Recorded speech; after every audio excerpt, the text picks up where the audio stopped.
Dikolong boleh. Dikolong macam tu kan.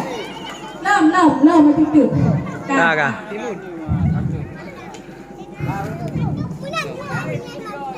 Satu.